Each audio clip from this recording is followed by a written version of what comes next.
माननीय अध्यक्ष महोदय, नियम 130 के अंतर्गत माननीय सदस्य केवल सिंह पठानिया जी जो प्रस्ताव लेकर आए हैं, मैं उस पर बोलने के लिए खड़ा हूं। इस बार प्रदेश में जो बरसात के कारण नुकसान हुआ, स्वाभाविक तौर पर हिमाचल प्रदेश के इतिहास में ऐसा नुकसान पहले कभी नहीं हुआ और इस आपदा से लड़ने के लिए जहां सरकार की ओर से प्रयत्न होने चाहिए, वहां विपक्ष की ओर से भी जो यथासंभव सहायता हो सके, मदद हो सके, वो करने का प्रयास किया है।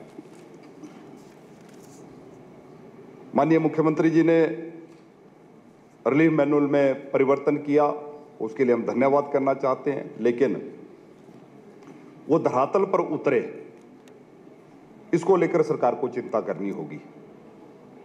माननीय अध्यक्ष महोदय, मैं देख रहा हूं कि मेरे विधानसभा क्षेत्र में इस बरसात के मौसम में बहुत बड़ा नुकसान हुआ। जान का नुकसान नहीं हुआ, लेकिन लोगों के घर चले गए, लोगों की जमीनें चली गई, पशुधन चला गया। और मेरी बहुत सी पंचायतें, जिसमें सीली पंचायत थी, चुरुड़ थी, चमुखा थी, जड़ोल पंचायत थी, बरोटी थी, ऐसी अनेकों पंचायतें, और मेरा दुर्गम इलाका चरखड़ी की एरिया में भी, वहां पर जिस प्रकार से 15 परिवारों को वहां पर विस्थापित होना पड़ा। लेकिन सरकार के पास इतना बड़ा तंत्र, और हमारे सत्ता पक्ष के सम्मानीय विधायक कह रहे हैं कि मुख्यमंत्री जी ने बहुत बड़ा परिवर्तन लाया, बहुत काम हुआ, लोगों को बहुत मदद देने का प्रयास किया। लेकिन धरातल पर क्या है, इसको लेकर, क्योंकि हम भी प्रतिनिधि हैं, हमको भी जनता ने चुनकर इसीलिए भेजा है। भाई केवल सिंह पठानिया जी ने जिस विषय का जिक्र किया कि विधायक जिस बात को कह रहा है, क्या उस बात को नहीं माना जाता? सरकार ने निर्णय कर लिया कि इस बार जो नुकसान हुआ, वहां पर अगर किसी के घर के आगे कोई डंगा चला गया, उसको लगाने के लिए विधायक निधि से हम पैसा दे सकते हैं। भाई हंसराज जी ने जिसका जिक्र किया, लेकिन सरकार को अपने विधायकों के ऊपर विश्वास नहीं। कहा कि जब तक पटवारी रिपोर्ट नहीं देगा, तब तक विधायक वहां पर पैसा नहीं दे सकता। हम ये चाहते हैं कि लोगों की मदद हो। जिस प्रकार से नुकसान हमारे क्षेत्र में हुआ और रिलीफ मैनुअल में चेंजेस कर दी गई, लेकिन उसके बाद भी क्या वहां पर प्रभावित लोगों को मदद मिल रही है कि नहीं मिल रही है, इसको लेकर मैं माननीय मंत्री जी से निवेदन करना चाहूंगा कि इसकी भी जांच होनी चाहिए। मैं अपने विधानसभा क्षेत्र की अगर बात करूं, मेरी जामला पंचायत में महाजन जी हैं, वो वार्ड सदस्य हैं, उनका घर पूरी तरह से खत्म हो गया। मैं स्वयं वहां पर गया, फुली डैमेज में उसको डाल दिया गया, लेकिन कहा गया कि जिसका घर पूरी तरह से क्षतिग्रस्त हो गया उसको 7 लाख रुपया दिया जाएगा और 3 लाख रुपया पहली किस्त दी जाएगी।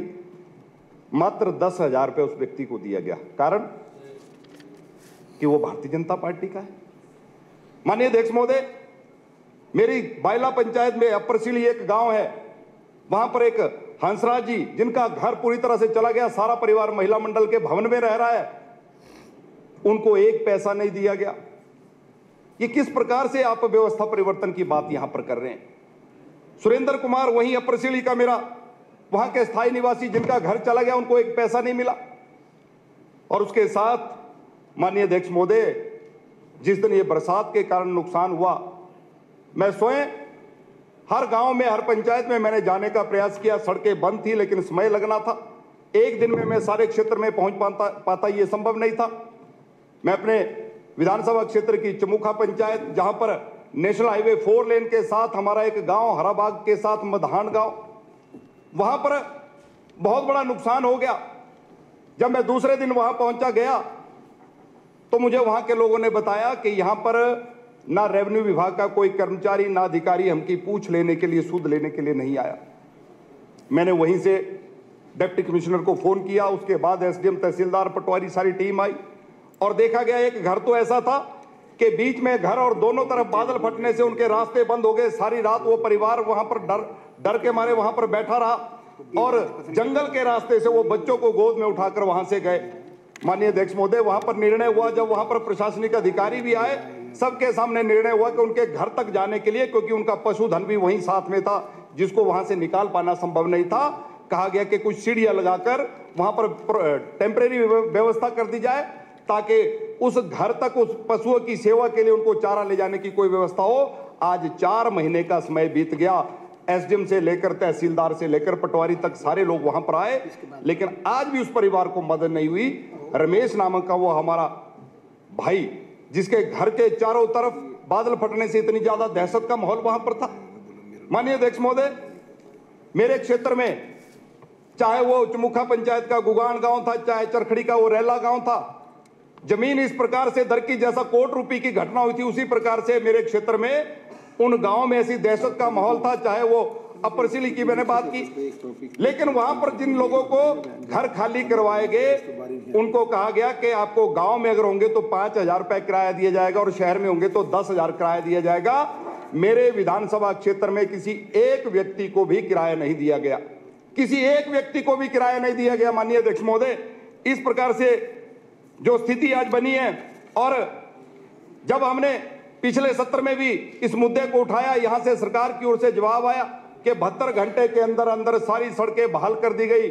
माननीय अध्यक्ष महोदय, स्थिति यह बनी है कि 4 महीने पूरे हो गए, माननीय पीडब्ल्यूडी मंत्री जी भी यहां पर हैं, 4 महीने हो गए, अभी भी मेरे विधानसभा क्षेत्र की 1 दर्जन के करीब ऐसी सड़कें हैं जो बहाल नहीं हुई, आज तक वहां पर बस नहीं चल रही है। लोगों को, बच्चों को स्कूल जाने में दिक्कत आ रही है, लोगों को अपना कामकाज करने में दिक्कत आ रही है, लेकिन सरकार का ध्यान उस तरफ नहीं है।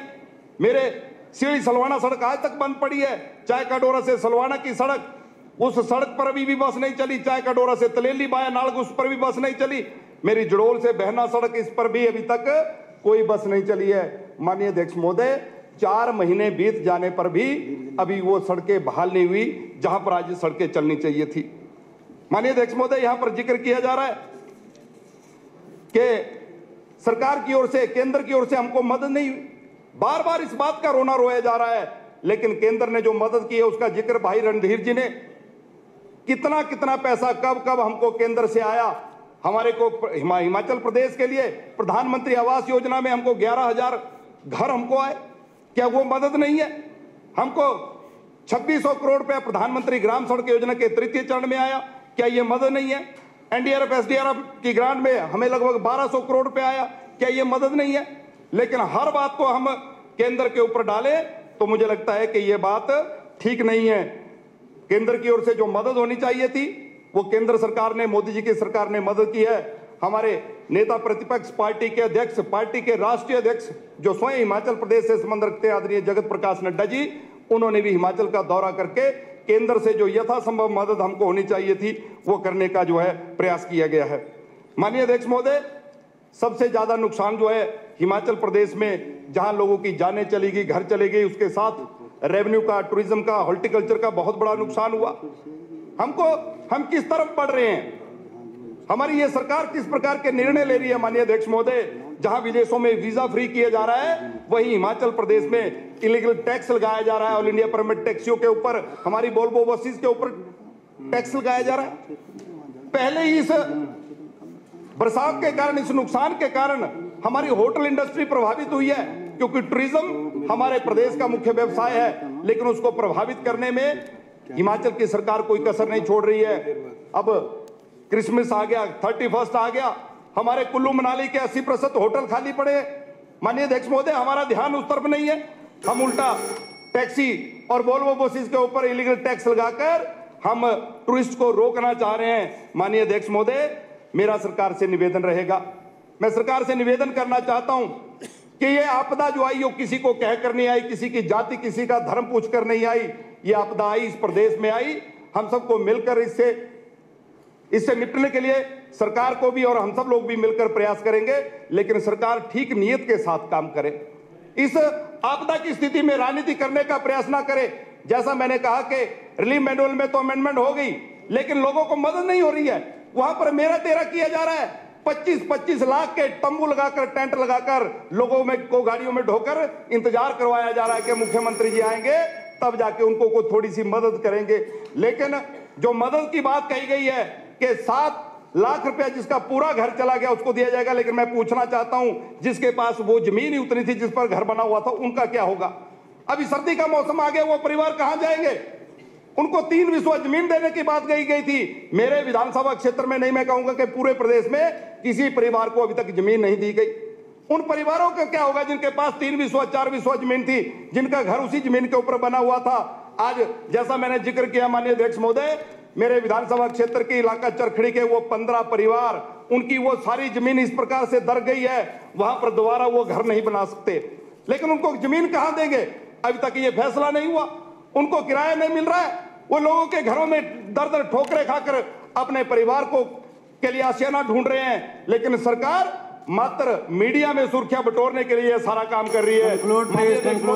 माननीय अध्यक्ष महोदय, मेरा सरकार से निवेदन रहेगा, प्रदेश सरकार प्रदेश में वातावरण और वैश्विक ग्लोबल वार्मिंग को ध्यान में रखते हुए निर्णय ले और हिमाचल में जल जंगल जमीन जो है वो हमारी संपदा है, इसकी ओर ध्यान दें, से छेड़खानी ना करें। और उसके साथ सबसे बड़ी बात माननीय अध्यक्ष महोदय, ये जो ब्यास नदी पर में जो नुकसान हुआ ब्यास नदी के कारण, माननीय रेवेन्यू मिनिस्टर यहाँ पर बैठे हैं, मैं निवेदन करना चाहूंगा, जो हमको कहा गया, केंद्रीय मंत्री नितिन गडकरी जी भी आए थे, रायसन से लेकर जो हमारा पूरा ब्यास नदी का पैच है उसमें हम देखते हैं कि ब्यास नदी पूरी तरह से भर गई, उसमें पत्थर कंकर बीच में आ गए हैं, जिसके कारण से वो पानी जो है वो सड़क के ऊपर आता है और लोगों के घरों में जाता है, लोगों का नुकसान हो रहा है। हमको उसके ऊपर भी ठोस नीति अपनानी होगी, उसको खाली करके, ताकि ब्यास नदी का सेंटर जो जब खाली होगा तो किनारों से हमारा वो नुकसान नहीं होगा। माननीय अध्यक्ष महोदय, मेरा निवेदन सरकार से रहेगा कि इस आपदा की घड़ी में हम मेरा तेरा ना करते हुए, जिसका नुकसान हुआ है